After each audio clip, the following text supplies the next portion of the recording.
Dawn. The first rays of morning light illuminate an ancient landscape, a place whose dark and tumultuous past offers a kaleidoscope of history. We are in Israel, 35 miles north of Tel Aviv, on the Mediterranean coast.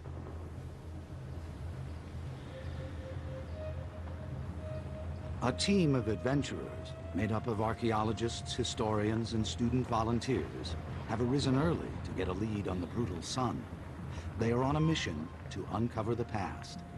Not yet fully awake, they head off to various excavation sites, both on land and sea, at the ancient port city of Caesarea.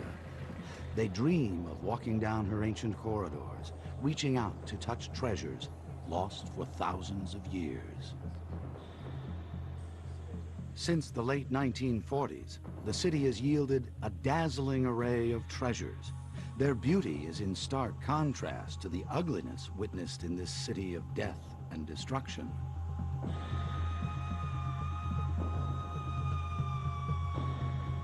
But even after 5 decades of excavation activity, there remains a vast treasure of knowledge and artifacts waiting to be discovered.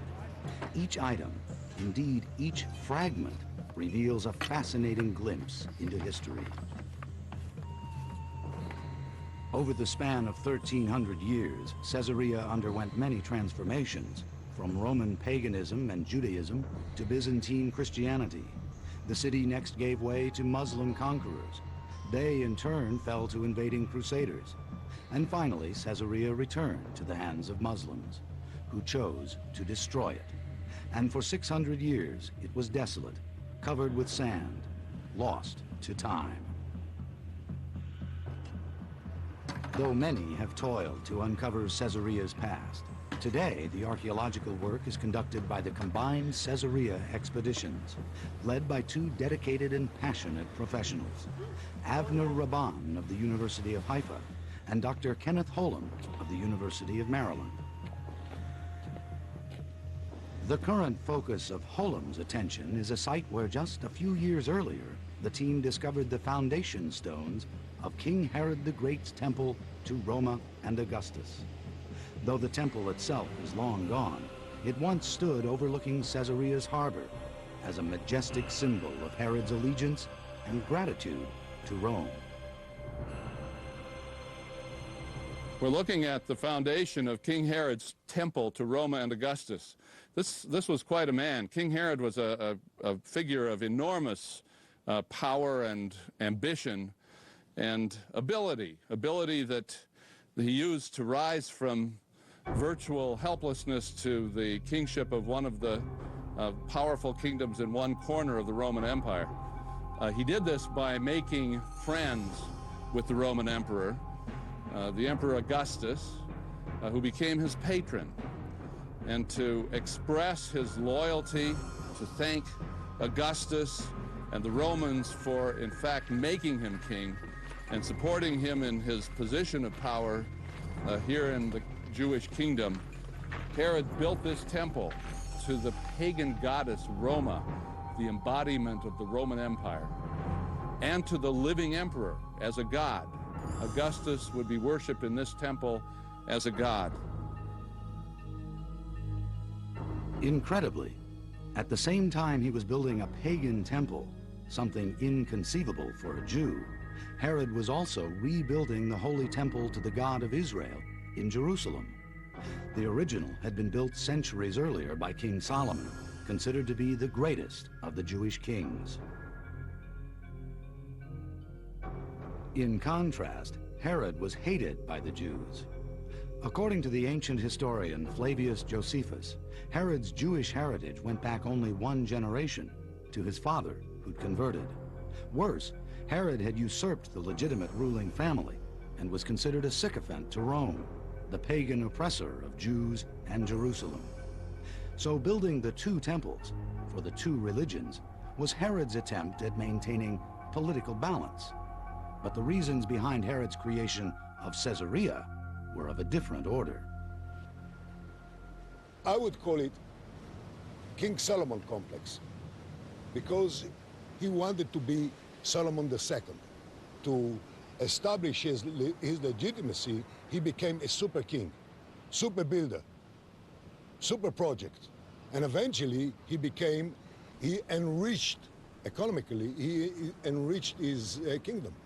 And that's exactly what Herod attempted, and actually toward the end of his reign, he managed to do, to be one of the richest client king within the Roman Empire.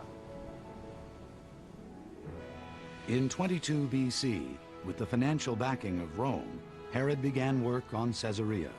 The city was built in conjunction with a man-made harbor called Sebastos, much of which has been eroded over time. This is the modern harbor, which is only a small part of the original one. The large part, or the external main harbor basin, is now well below the wave due to a fracture line. Both the city and the harbor were built on the site of Strato's Tower, a dying Hellenistic town, which was home to, of all things, a prostitution cult.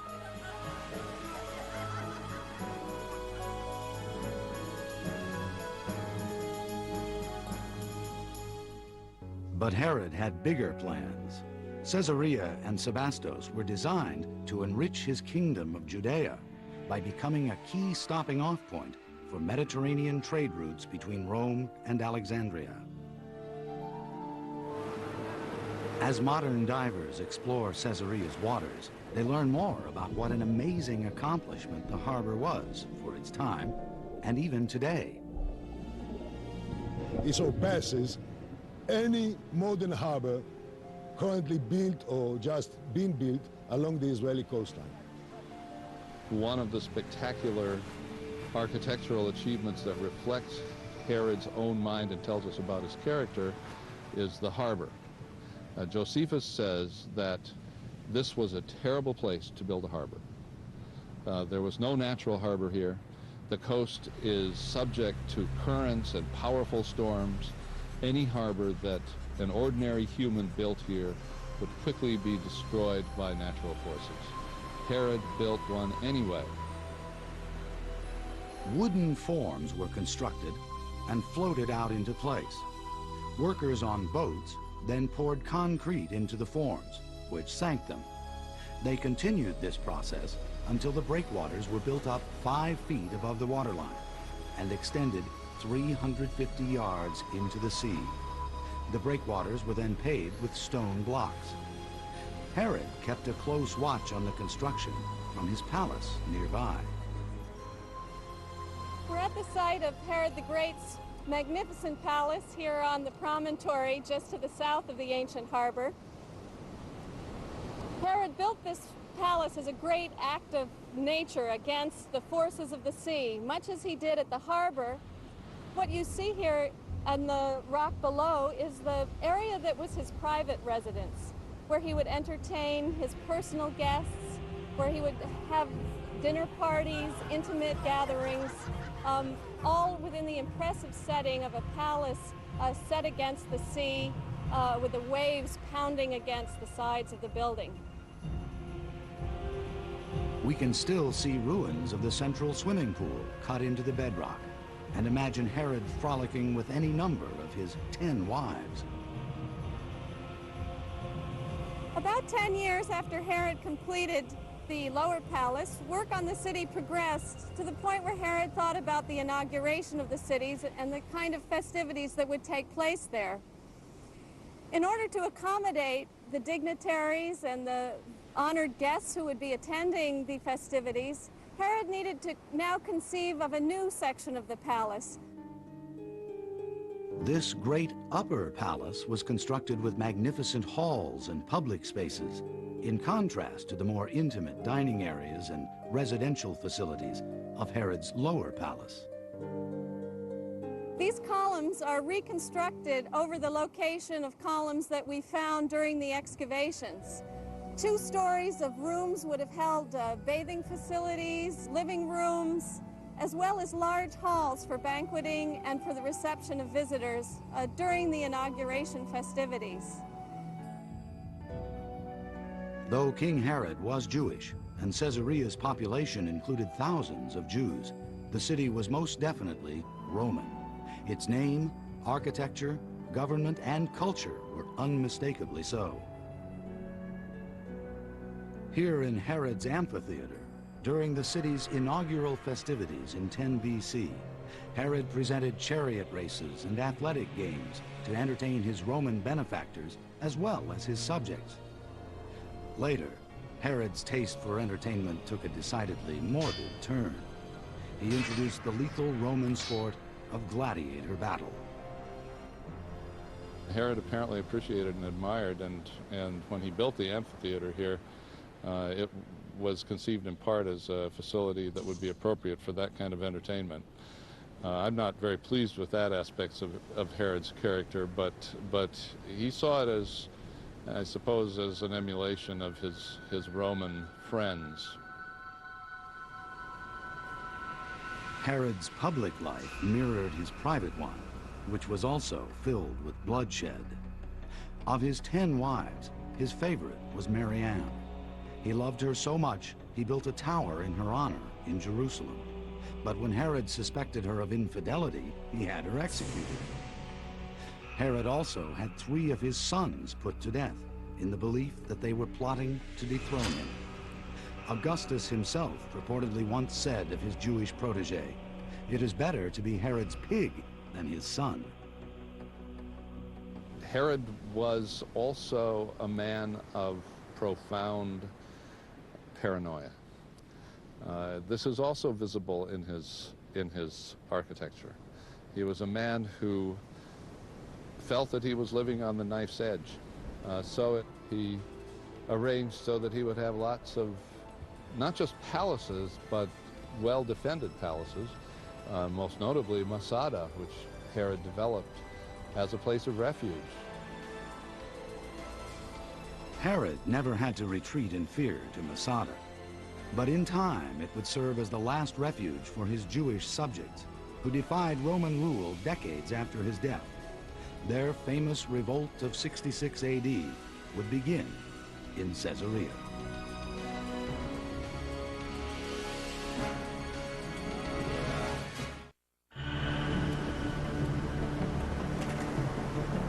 "2,000 years ago, King Herod's creation of Caesarea in ancient Israel was a monumental undertaking that took over a decade to complete. It was a planned city, totally modern for the period, with an aqueduct that brought life-giving running water from nearby Mount Carmel. The city thrived for some 13 centuries. A large portion of the aqueduct system remains today as an immense treasure of architecture that survived the ravages of time. Roman aqueducts were among their most amazing monuments. They brought water from springs from great distances, cutting tunnels through rock through mountains and building bridges across low places, such as we see behind us. They did this not so that they could provide water, but so that they could provide a lot of water. They wanted enough water so that the water could flow constantly in fountains and could provide plenty of water for many public baths that Romans enjoyed so much. Though Caesarea evolved over the 13 centuries of its life, the oldest ruins reflect the predominantly Roman flavor that King Herod initially infused into it. Among the city's first inhabitants were the Roman officials and soldiers who'd supported Herod as king. Caesarea was a very Roman city and having statues over every portion of it. These would be statues of the gods, statues of the goddesses, statues of the emperor, perhaps portraits of the wealthy people. They would be erected by the private citizens of Caesarea in order to decorate the city, in order to be placed into their house or into their gardens.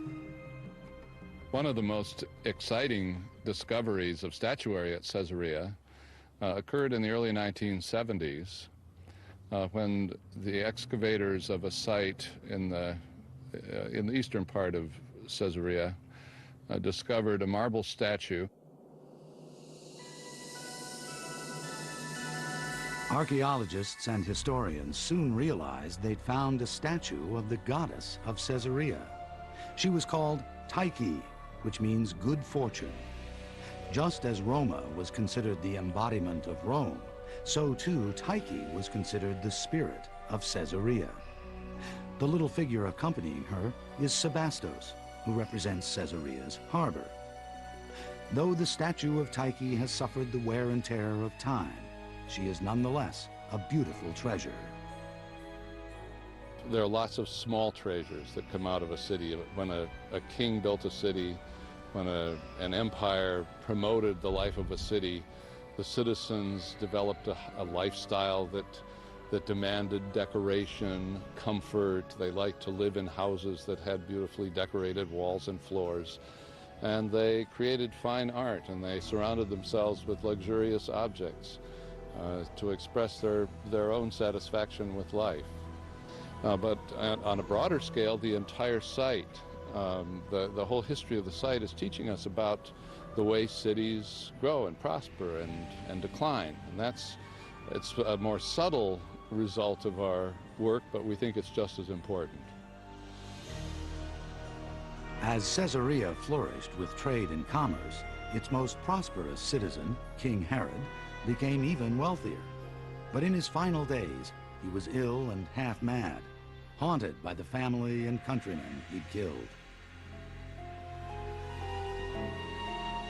And yet, Herod's capacity for evil was undiminished. Among his last acts of brutality was the purported massacre of the innocents. According to the New Testament, Herod feared the infant who would be a king of kings.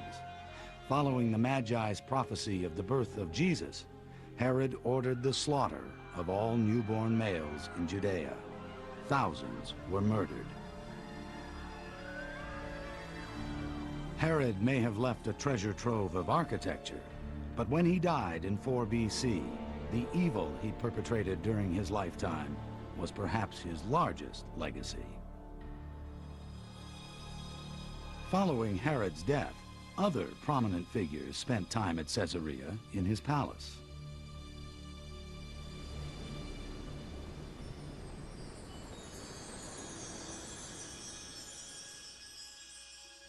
In an odd twist of fate, the man who'd condemned Jesus at birth and the one who would condemn him to death both lived in this palace.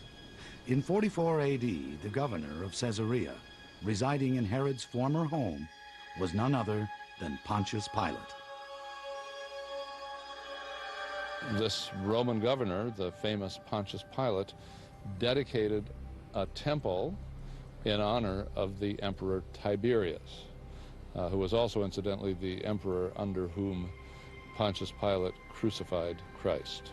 Pontius Pilate was known also, as it turns out, here at Caesarea from an inscription.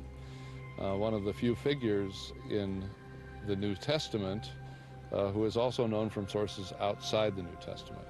So this stone was found at Caesarea and is one of the most famous objects that's come to light here.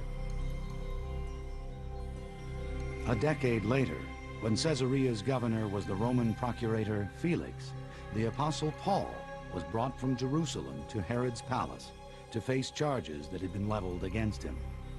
Paul was imprisoned in Caesarea's palace for 2 years. He was later taken to Rome, where he was executed. In subsequent years, Herod's palace became a public place in Caesarea. But Herod's capacity for ill will against his fellow man seemed to live on within the walls of his palace. In the middle of the courtyard is a well, for example, in which people would have dropped curses, which we found during the excavations. In antiquity, you did not wish people well, you wished them ill.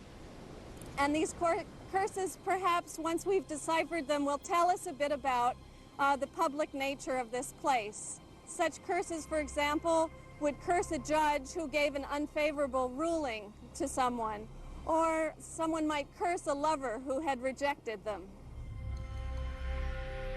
Herod's city by the sea also proved to be a curse to the Jews, the people with whom Herod had claimed a spiritual kinship. 5 decades after Herod's death, there was continual divisiveness between Caesarea's Jews and non-Jews. a Roman procurator made a bad situation worse when he stripped the Jews of their citizenship. In 66 AD, the city was a tinderbox. What happened was that there was a street in Caesarea that we haven't found yet, apparently a fairly narrow place that led to a synagogue, and some young rowdy pagans sacrificed a very small sacrifice on the street that led to the synagogue that the Jews considered to be their special street. And this was a provocation, an extreme provocation. An all-out battle ensued. In 1 hour, the city's Gentiles, aided by the Roman garrison, massacred 20,000 Jews, the city's entire Jewish population. Caesarea, the city that flowed with so much water, now flowed with blood. 2,500 who tried to escape were later killed in Herod's amphitheater, where they were torn to bits by wild beasts or forced into gladiator battles. Caesarea's Gentile population cheered over the bloodbath. This was the main spark, according to Josephus, that led to the outbreak of the Jewish rebellion in 66. That rebellion soon spread to all of Israel. In 70 AD, after 4 years of war, the Romans destroyed the holy temple Herod had built for the Jews in Jerusalem. Today, the temple's western retaining wall remains a holy shrine, a precious treasure to Jews throughout the world. In 74 AD, another of Herod's architectural wonders played a critical role in Jewish history. The final battle between the Roman Empire and the rebel Jews was fought at Masada. The fortress King Herod had built for himself was the last refuge for nearly 1,000 Jews, who ultimately perished by their own swords rather than bow to Roman rule. Within a generation, Jews began returning to Caesarea, where some of their greatest rabbis lived and taught.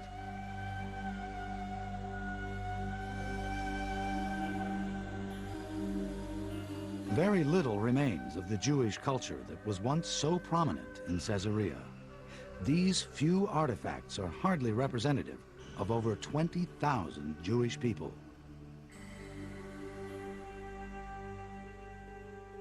Second camera layer here. Archaeologists have been far more successful at finding treasures that illustrate Caesarea's transition from Roman paganism to Christianity. 5 centuries after the demise of King Herod's pagan temple to Roma, a Christian church would be built on its very foundation.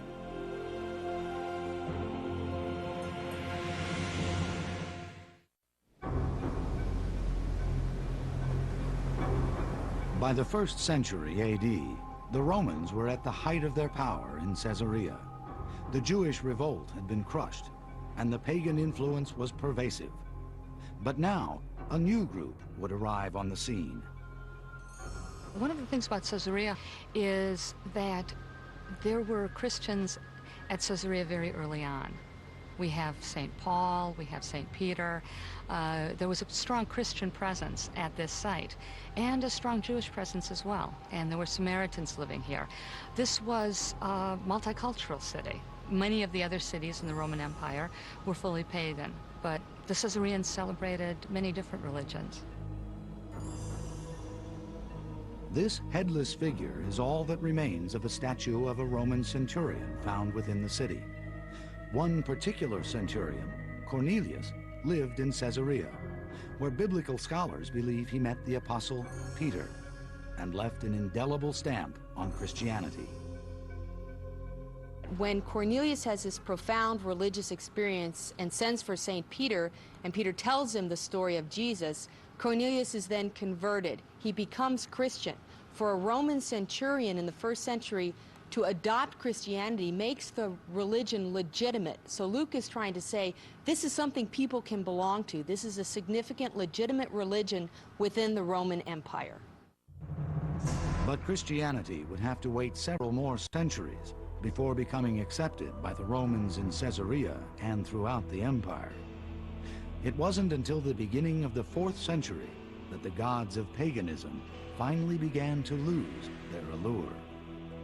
There were Christians in many parts of the empire, in particular in the vicinity of the emperor's court. The emperors became terribly worried about this because their sacrifices turned out to be unsatisfactory. And the Christians were blamed. Christians were making the pagan gods angry. As a result, the Romans took their frustrations out on the Christians. One such martyr was a clergyman named Procopius. This began the persecution that resulted in the deaths of numerous martyrs described by Eusebius.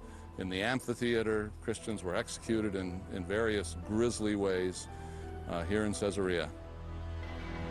But ultimately, the Romans could no longer stop the tide of Christianity. In 313 AD, Emperor Constantine made Christianity the official religion of the Roman Empire. Caesarea's transition from Roman pagan influence to the Byzantine Christian era of 324 to 640 AD is indicated by a number of treasures left behind. The cross atop this column capital is one example. But the most remarkable evidence has been excavated recently. It rests atop Herod's pagan temple. This temple stood from the 1st to the 3rd centuries. At the beginning of the 4th century, Caesarea became Christian, and then the temple was probably gradually fell into ruin. And about 500, right on these massive foundations of the old temple, the Christians of Caesarea built the octagonal church to St. Procopius. We think that these are stones of that church. This is one of the columns from the internal colonnade that supported a great dome that rose high above the inner harbor to the east and was a landmark not only in Caesarea but in the surrounding countryside. This church is one of the principal objectives of our excavation. We would love to find specific evidence that it is indeed the Church of St. Procopius. When Dr. Holem and his fellow archaeologists work a site at Caesarea, they have a general idea of what they're going to find. But often enough, to their delight, there are surprises. This is a millstone, used by ancient Caesareans to crush grain into flour.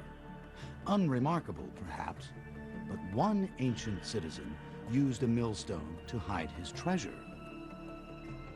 Back in the late 4th century, CE, someone took the socket of a millstone and he fashioned a plaster cup, a very soft plaster cup, and placed it inside of the millstone.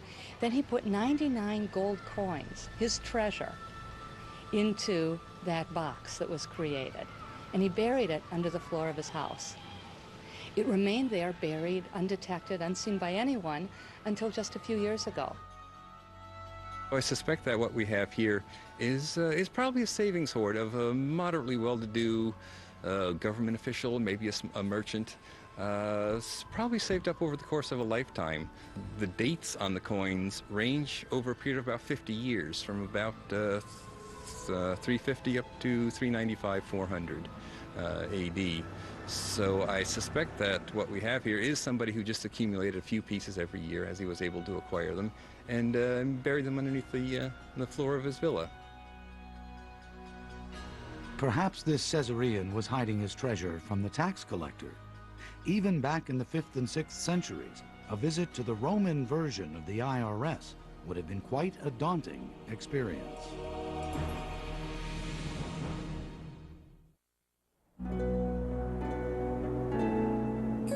Judging by some of the treasures left behind, Caesarea's Byzantine period of the 5th and 6th centuries was quite prosperous.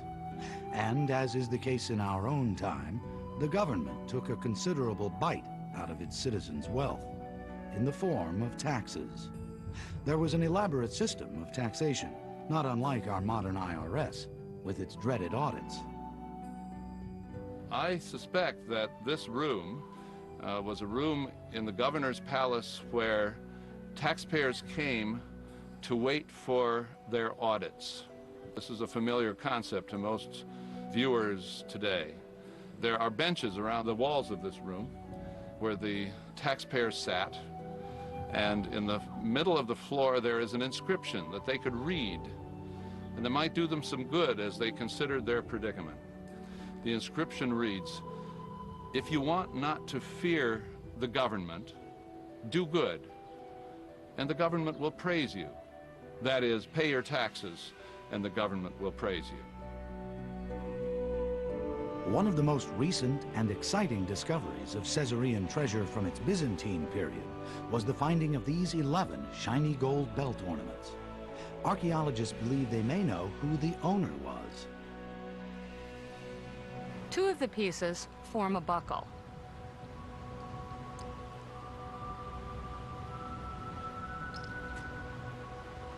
And the buckle is interesting because on the tongue we have a monogram. The monogram is in the shape of a cross, so we know that the person for whom this belt was made was a Christian. And the letters spell out his name. His name was Stephanos. And we have two men, two very important people at Caesarea who had the name Stephanos, who would have been here as governors during that time. It's possible that this belt was worn by one of these two men. Despite the brutality of Caesarea's formerly Roman and pagan regime, the Christians of the Byzantine era were nonetheless proud of the city's Roman legacy. This statue of the Emperor Hadrian was created in the 2nd century, but 4 or 5 centuries later, it was given a place of honor here in the Byzantine Esplanade. It was for them indeed a treasure that they discovered and they made into a museum piece in their own city that demonstrates for us that they considered their Roman past to be of great importance, so important that they wanted to build it into the fabric of their own city. While Caesarea's transition from the Roman era to the Byzantine Christian period had been gradual, the introduction of the Muslim era through force and violence was a radical change. The Muslims conquered Caesarea in 640, and there we do see a more sudden shift. This particular area is a warehouse district, a commercial district in the Byzantine period, and we expect to find that it may have been the same in the Roman period. We just haven't excavated that far yet.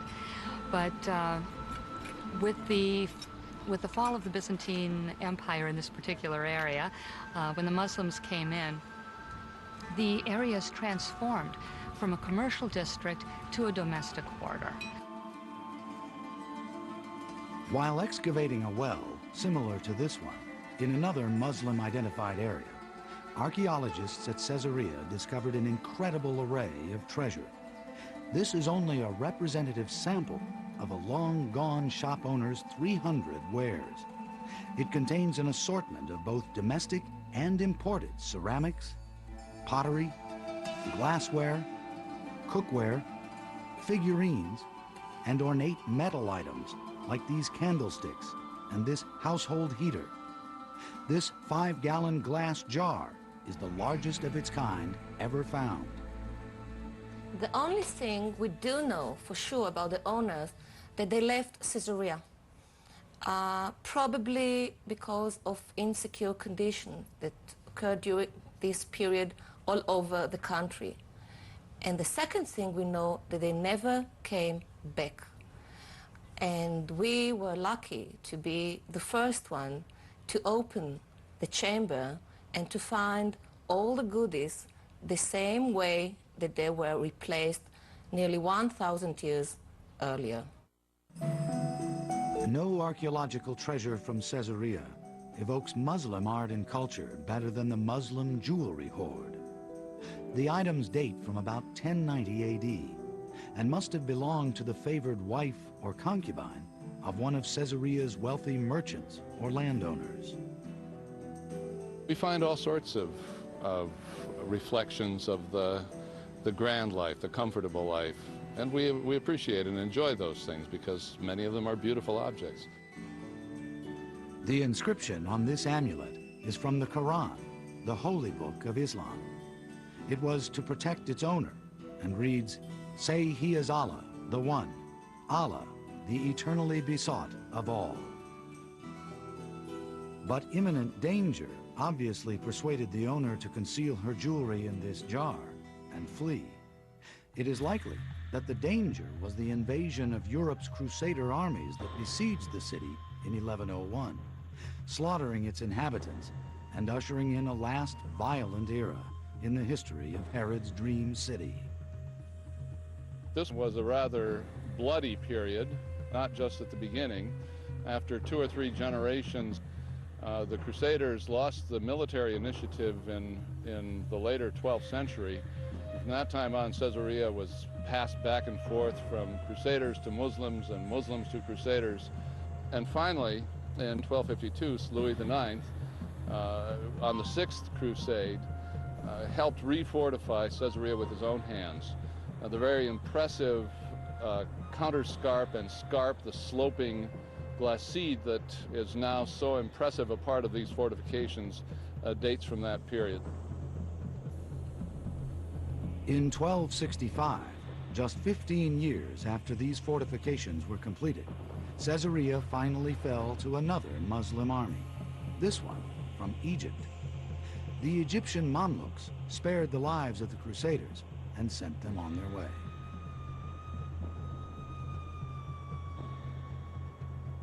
The Muslims were determined that Caesarea would never again entice foreign invaders. Incredibly, they destroyed the city. They buried the fortifications in the sand, rendering them useless, and then abandoned the metropolis that had once been King Herod's dream. Caesarea, from that point on, was virtually lost to time.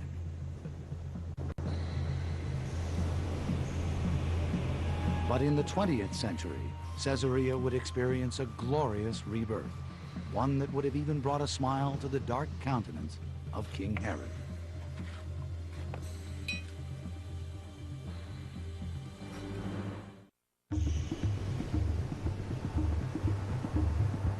In the last decade, archaeologists, historians, and volunteers working at Caesarea have made perhaps the most exciting discoveries of all at the city that King Herod built.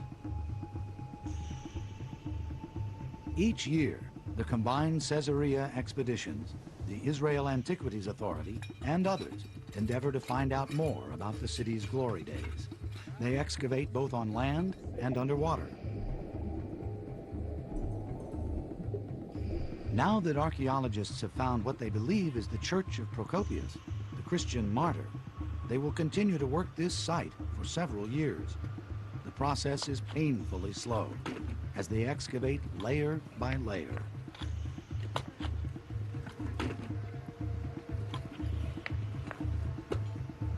Amidst the heat and the hard work, camaraderie helps keep things going smoothly.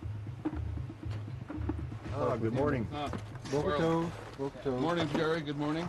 I think we have something. Jerry can probably best explain what this is, and maybe you have a theory on what we've got. It appears that we have the original church floor at this level. So you're going to want to remove more of this later structure that we this think concrete is the matrix needs to come off, and this hammer needs to come off so that we can get into this level further back in and get more of it exposed. Makes good sense to me. What do you think, Farley? And we might even find Procopius's burial back under here somewhere, huh? Never know. We may find the bishop buried back under there. We might. If we do, you'll be the first to know. Okay, thank you. Our knowledge of Caesarea's past has been greatly expanded in the last decade by the currently active archaeologists. It is a testament to their persistence, their patience, and mostly their passion for the lost city of Caesarea. Lots of students find the intellectual challenge of disentangling what happened in the past from archaeological remains, a stimulating intellectual experience. But sometimes the experience is simply thrilling for the student volunteers, like when actual treasure is discovered. It was really fantastic to find these gold pieces. You come over here expecting to be pulling out pottery sherds, you know, maybe a coin, but nothing like that. They come out of the ground looking exactly as they do on the table right now. Beautiful, beautiful pieces. On a much larger scale, Caesarea itself is an Israeli treasure. The theater King Herod built is a living legacy. Fully restored, it is today a popular venue for concerts and dance. But for the archaeologists, historians, and volunteers who continue to come back to Caesarea, the most important treasure is the knowledge of past cultures. This is what excites them and drives them. We tend to think of treasures as being the gold or the intact metal objects of other kinds, but our greatest treasure is our past. We have as much interest in the architecture, in the pottery, in the glass, in the bones, as we do in anything else when we're working on an archaeological site, because these are all the pieces of the puzzle that contribute to our understanding of who these people were and what they were like and how they thought and what they did. Art history and history tell us about the emperors, and they tell us about the governors. They tell us about the artists who made masterpieces. As an archaeologist, I get to talk about and find out about the person who walked down the street, the person who made the pot, the person who was hammering together the roof. I prefer to find out about the people like that who seem to be lost to us from other sources. I'm still a student of their technology, of their greatness, of their sophistication. What I learned from it is to be humble. I would never again take it as an axiom that we now know better than the ancient. They're our predecessors. I am now fully convinced that in some aspect, even technical aspect, they knew better. It's a study that brings you in contact with ancient people as no other study could, makes you aware of their dreams and their fears and what made their lives rich and what they thought threatened them. And it's a very humanizing study. Contact with the ancients is, for example, like putting your fingers in the thumbprints made by the ancient potter on a pot handle, when you literally come finger to finger with your ancient counterpart. Archaeology brings you in that intimate a contact with the ancient world.